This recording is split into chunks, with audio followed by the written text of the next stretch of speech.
Welcome back to the Super 16 Sports Final. Week 2 continues. And how about those Danville Ironmen, Matt and Patrick, getting his chance to be the full-time starting quarterback this season? Had the offense rolling so much last week, they mercy ruled Bloomsburg and he accounted for 5 touchdowns. Now they're trying to slow down Line Mountain, a team fighting for the upset. The Line Mountain Eagles won their first game to start the season since 2013, but this is a true test on the road against Danville. Beginning of the second quarter, Danville up 41-7. Line Mountain's Nolan Bummert trying to throw it deep, but the Ironman defense all over that play. And later in the third quarter, Bo Shepcock, you'll know his name by the end of this highlight. Hard to stop this man. He's off balance, but still rolling.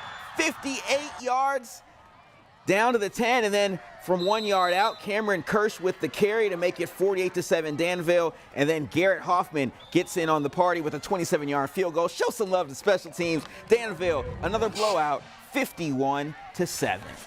Last year, Troy ran over Montoursville, racking up more than 300 yards rushing on the ground, rushing towards a 2-0 record. This season, the Trojans have most of their 9-3 team back from last year, trying to pull off another dominant win against Montoursville for the second straight season. Third quarter, Troy and Montoursville up 17-0 at the half. Troy's Evan Woodard looking to pass, connects with Lincoln Chimix, 30-yard first down. So the drive continues, and Woodward, this time using his running game. Jackson Taylor, he does the rest of the work. Look at him go, a 40-yard touchdown, 24-0 Troy.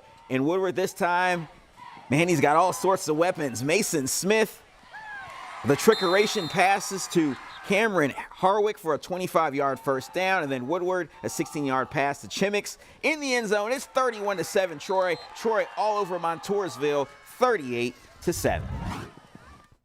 Certainly was concerned about this game. It's a big school. I thought the kids played hard, matched their physicality, and athletically we had some guys make some plays, so I'm pretty proud of the kids. I feel like our line did a good job giving our quarterback enough time to throw the ball. They really came in with the idea that they were going to stop the run game, threw 9 in the box, and did a pretty good job stopping the run game, and I felt like we did a nice job airing it out a little bit and mixing it up to some different guys. Another Super 16 matchup, 15th-ranked Hughesville trying to take out Loyalsock for the first time since 2011. Loyalsock erased an 8-point deficit last week, but this time they're trying to start well from the beginning, and Tyler G doing his part. Connects on the short pass for the first down. Later, Tyler G, this time to Logan Bastian, a 9-yard touchdown, 7-0 Loyalsock. And they've got all other weapons. G this time hands off to Jameer Harden, and look at him go, weaving his way through the defense for a 45-yard gain. And then G this time, the touch bobbled a little bit, but not an issue. That's a connection to Preston Gross, 14-0 Loyalsock. And then they've got this guy too. Watch him work. Jalen Andrews, an 80-yard punt return. Yeah, he was punching his way through the defense. 21-0 Loyalsock. They're all over Hughesville, looking good in week number 2, 46-0.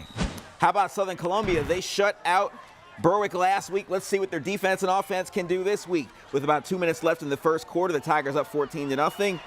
Brad Lasha throws it deep, and Braden Andrews with the interception. Second quarter, Shamokin area trying to run the ball, but the Tigers defense says, not on our watch, stuffing the run up the middle. And then this time they try to run again, but the Tigers, man, they're all over everybody in this highlight. Southern Columbia wins this one. Another shutout, 41-0. How about the East Stroudsburg South Cavaliers taking on William Allen? East Stroudsburg South, Nathan Gray on the run, cuts back, and he's got space and opportunity. 68 yards, get a good look at the back of his jersey all the way to the end zone for the touchdown later in the first quarter. How about the screen pass? That always works when you got a good offensive line. Gray, and yeah, in the clear, in the open, and on his way to the end zone for a 63-yard touchdown. The big plays for East Stroudsburg all over this game, and they win 47-6 over William Allen. Minersville visiting Marion Catholic. Marion Catholic trying to do its best in this game. And look at it here, the pass is tipped, but they get the ball right there, and watch what happens next. Minersville up the middle, getting some space and opportunity, and he's still going all the way to the end zone. And let's see how this one finally ended. Minersville comes out on top in this one, 41-39.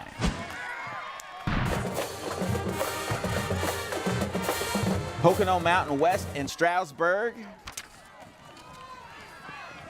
Stroudsburg's Ben Pilcher with a quick pass to Will Francis, a 6-yard touchdown, 21-7 Stroudsburg. Pilcher's pass, though, right here is picked off, throw into the defense.